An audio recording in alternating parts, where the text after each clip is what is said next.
Salut tout le monde, j'espère que vous allez bien. On se retrouve aujourd'hui pour le 6e jour du calendrier de l'Avent. Je vous avoue qu'en commençant les calendriers de l'Avent, en me disant je vais faire mon retour sur la chaîne avec 24 vidéos à la suite, je me suis dit oulala, niveau organisation, ça va être terrible. Et en fait, on arrive au 6e jour et je vois que je m'en sors quand même. J'espère vraiment réussir à tenir jusqu'au 24. Ça va être un vrai parcours du combattant au niveau organisation, mais ma foi, pour l'instant ça tient, donc je suis contente de vous retrouver pour la 6e fois consécutive. On va éviter de papoter parce que les vidéos précédentes sont quand même assez longues. La première catégorie, c'est le tag ABC. Donc le tag ABC aujourd'hui, ça va être la lettre F pour fictif. Avec quel personnage fictif serais-tu sorti au lycée? Alors ça va être compliqué parce que moi le lycée ça a été... Niveau sentimental ça a été très compliqué quand même le lycée. En vrai forcément le premier qui me vient en tête c'est Jamie Fraser de Outlander. Qui est quand même sacré foutu écossais, hein. Caractère bien prononcé. C'est quelqu'un de franc, avec beaucoup d'honneur, que j'apprécie énormément. Jamie Fraser, ouais, je pense que ça serait mon crush. Ouais, je pense que je vais rester sur Jamie Fraser. Deuxième catégorie, l'auteur et sa bibliographie. Aujourd'hui, j'ai choisi de vous parler de Momalo. Qui est un auteur que j'apprécie énormément. Vous allez me dire encore, mais oui, absolument. Momalo a écrit sous plusieurs noms, donc celui-là c'est son pseudonyme pour écrire sur le Groenland. Et donc Momalo, on va commencer le premier roman dont je vais vous parler, parce que je pense que c'est plus judicieux, c'est Ranak. Donc ça se passe au Groenland et on est avec Ranak Adriensen, qui donc a été adopté au Groenland quand il avait 3 ans et qui devient flic là-bas. Et il y a des... Voilà, c'était ça. 4 ouvriers de plateformes pétrolières ont été retrouvés, le corps déchiqueté. Les blessures sont caractéristiques d'une attaque d'ours polaire, mais depuis quand les ours crochettent-ils les portes? Voilà. Et alors moi, cette plongée dans le grand nord du Groenland, dans le froid, dans la neige, dans tout ça, alors que on entend les chats se bagarrer derrière, c'est extraordinaire. Alors que je suis quelqu'un qui déteste la neige de base. J'aime pas, c'est froid, c'est très joli, mais c'est froid et humide. C'est le principe de la neige, hein. Tout ça pour dire que je me suis retrouvée dans ce grand nord du Groenland avec tout un tas de neige et surtout un personnage super intéressant, le personnage de Ranak, que j'ai beaucoup aimé et qui évolue au fil des livres, parce qu'il y a quand même 4 livres avec Ranak Adriensen et j'ai trouvé ça super. Moi c'est vraiment un enquêteur que j'aime beaucoup. Il est en duo avec Apu et j'aime ce duo, ils se complètent énormément, c'est vraiment très bon. C'est très très bon et ça a été un énorme coup de cœur à l'époque. Ça a été vraiment quelque chose de puissant, c'était un de mes premiers polars où je partais vraiment dans quelque chose de très scandinave. Ça m'a ouvert d'ailleurs au fait d'apprécier un peu plus les romans de ce genre. Ça c'est une petite fierté personnelle quand même. Le deuxième, Disco, j'avais mon petit nom, voilà, sur le livre, sur l'étiquette, et je trouve ça, voilà, c'est beaucoup de fierté, donc je trouvais ça super. Le premier tome était génial, ce second opus est magistral, et c'est moi qui l'a dit. Voilà, donc Disco c'est le deuxième tome et on retrouve encore une fois Ranak et qui va évoluer donc toujours au niveau de sa vie perso, tout ça. Et ça, moi j'ai beaucoup aimé les révélations personnelles, on suit vraiment l'évolution du personnage, on en apprend plus sur sa jeunesse, sur son enfance mais c'est top. C'est top. Et on est toujours dans la neige et le froid. Et enfin, j'en profite pour vous parler de La mélancolie de l'ours polaire, un livre donc que Momalo vient de sortir il n'y a pas très longtemps aux éditions Paulsen, où il est parti en fait, comme déjà plusieurs années, dans le Groenland. Donc il a fait du traîneau avec les chiens, etc. Et c'est un livre, c'est pas un roman, c'est un livre vraiment qui nous raconte son expédition, qui nous raconte ce qui s'est passé, comment il l'a vécu. Voilà, il a fait des 12 heures de traîneau d'affilée. Euh, il a envie de comprendre la perpétuation de cette tradition ancestrale dans un monde en mutation accélérée, où l'ours symbolise plus que jamais le dérèglement climatique et notre mauvaise conscience écologique. Le récit de ce cache-cache arctique est pour nous tous l'occasion de toucher du doigt la mélancolie de cet éternel errant menacé et spolié de ses terres et de nous rappeler à quel point nos destins sont liés. Donc voilà, on n'est pas sur du roman, on est vraiment sur du témoignage. Et je trouve que c'est sympa aussi d'en parler. On passe à la question. La question du jour, c'est 3 livres sur une île déserte, lesquels, pourquoi 3 livres que j'emmènerais sur une île déserte. Là, comme ça, est-ce qu'on pourrait prendre des intégrales ? Ça serait quand même vachement cool de pouvoir prendre des intégrales. En vrai, si je pouvais prendre une intégrale, je crois que je prendrais l'intégrale de Outlander. Je prendrais... on va pas partir sur les intégrales, ça va être trop facile. Outlander, ouais, je pense que je prendrais le tome 1 de Outlander parce que ça reste quand même un tome qui m'a beaucoup plu. J'ai adoré le tome 1. J'étais absorbée complètement par le tome 1.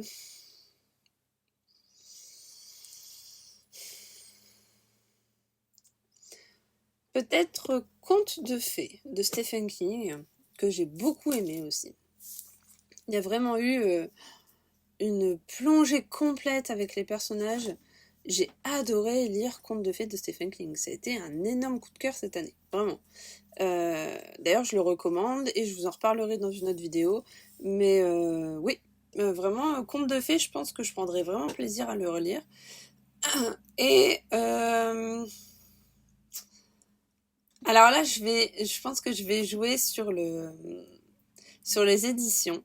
C'est-à-dire que je sais qu'il existe une édition intégrale du Seigneur des Anneaux. Et ça reste le Seigneur des Anneaux. Et je pense que le Seigneur des Anneaux sur une île, ça peut être quand même vachement cool à lire.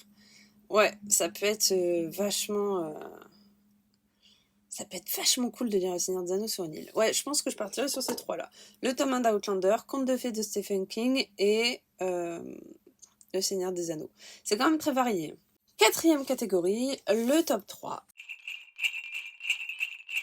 Aujourd'hui, j'ai choisi de vous faire le top 3 des livres qui m'ont fait le plus pleurer. Ça a été dur, et je pense que ils m'ont pas tous fait pleurer de la même façon, ni pour les mêmes raisons. Donc j'ai choisi du coup 3 livres très différents les uns des autres. Enfin, très différents, oui, non, assez différents quand même les uns des autres. Alors, j'aurais pu vous parler de Contes de fées de Stephen King, parce que j'ai pleuré à la fin. J'ai pleuré vraiment sur j'avais pas envie de quitter les personnages. J'avais clairement pas envie de les quitter, et j'ai été triste de refermer le livre. C'était dur, mais en même temps, j'avais envie de varier aussi dans mes propositions. J'avais envie de vous proposer des trucs un peu différents sur chaque top. Et voilà, du coup, je voulais un peu varier. Alors, dans les 3 livres qui m'ont fait le plus pleurer, j'ai Meurtre pour rédemption. On est avec Marianne qui est en prison pour 20 ans parce qu'elle est meurtrière. Et c'est dur. En vrai, c'est un livre qui a été très dur à lire. Alors moi, ça faisait partie des premiers romans que je lisais de Karine Jebel. Et donc, en fait, je n'étais pas encore habituée à cette technique régulière et récurrente qu'elle a de toujours faire souffrir immensément, énormément et jusqu'au bout du bout ses personnages. C'est quelque chose auquel j'étais pas prêt. Et ça a été un des premiers que j'ai lu, et je pense peut-être un des plus denses. Il doit faire dans les 1000 pages, je crois. 985, voilà, c'est quelque chose de très dense, de très lourd, très fort, très puissant, parce qu'au final, Marianne, on s'y attache, et en même temps, certaines réactions, voilà, c'est pas forcément celle que nous on aurait choisie, c'est pas... comme si elle redemandait à avoir des problèmes, elle se remet automatiquement dans les problèmes, ça lui recrée des ennuis, elle y retourne encore. Et ça, c'est une marque de fabrique vraiment de Karine Jebel dans beaucoup de ses bouquins, la violence sur les femmes, et les femmes qui font les mauvais choix et qui y retournent encore, encore, encore. Donc moi, j'en ai pas lu énormément d'elle parce que je me suis rendu compte à quel point c'était régulier. Et du coup, en fait, c'était à mon sens, beaucoup de violence gratuite. Mais j'étais... bah, c'était à l'époque où j'ai vraiment démarré le blog et où j'ai commencé à diversifier mes lectures en dehors de Dan Brown, de Maxime Chatham et de Franck Tellier. Et j'ai appris à diversifier mes lectures, et Meurtre pour Rédemption faisait partie des cartons, faisait partie de ceux que tout le monde parlait, de ceux que tout le monde disait qu'il fallait lire, que c'était un livre fort, et oui, ça l'est, ça a été une claque monumentale à l'époque. Et j'ai fini le livre en chialant comme une conne, par rapport à toute l'émotion ressentie à la lecture. Quand on tourne les dernières pages, il y a vraiment comme un lâcher de nerfs, tout ressort d'un coup, et moi j'ai vraiment fini les 3 dernières pages en les larmes aux yeux, en pleurant, la vue brouillée, etc. C'était très fort. Maintenant, Karine Jebel, c'est pas forcément une auteure vers qui je retourne. C'est sorti, je passe souvent à côté parce que ça ne m'intéresse plus. Pourtant, elle a un style très fort au niveau de ce qui se passe, de l'action, etc. Mais je passais à côté. Je passais à côté du vrai plaisir de lire, etc. Donc ça m'a... Voilà, je ne suis plus beaucoup retournée après vers Karine Jebel, mais en tout cas, Meurtre pour Rédemption fait partie des livres qui m'ont fait le plus pleurer. Deuxième roman qui m'a fait le plus pleurer, et oui, bizarre, L'Appel du néant de Maxime Chatham. En plus, c'est pas forcément le livre le mieux coté de Maxime Chatham, hein. Moi, je me souviens que quand il est sorti, je me suis jetée dessus, je l'ai bouffé, je l'ai fini en larmes. En plus, à la fin, il nous pousse à aller écouter The Sound of Silence, avec la version de Disturbed, qui est, à mon sens, le feu d'artifice à la fin du bouquin. Vraiment. On est sur quelque chose de très, très porté sur les attentats. Moi, tout ce qui est attentat, tout ça, c'est des sujets qui me touchent. Je sais pas. Je trouve qu'il y a quelque chose de très violent dans l'attentat, en fait. Et là, on est sur... alors, il y a j'ai pas envie de vous spoiler non plus. On est sur un enquêteur puis j'ai plus les noms, je me souviens plus. Qui va vraiment être spécialisé là-dedans. Et il y a des... Je peux pas... ah non. C'est dur d'en parler pour moi de l'Appel du néant parce que on retrouve le divine, oui, mais il y a cet enquêteur en plus, cette complicité, cette relation qu'ils vont avoir, et tout ce thème du terrorisme qui m'a vraiment beaucoup touchée. On parle d'attaques sur des marchés de Noël, on parle de tout ça, et ça m'a énormément touchée. Et vraiment, quand j'ai fini le bouquin, moi, ça a été déclenchement de larmes sur la fin du bouquin, tellement j'ai été pris dedans, tellement j'ai été absorbée par tout ça. Et je sais que pourtant, à sa sortie, c'était pas forcément celui qui faisait le plus émule, hein. Vraiment, j'ai eu pas mal de copines blogueuses, youtubeuses, tout ça, qui m'ont dit non mais moi l'appel du néant, c'était long, c'était lent, c'était trop.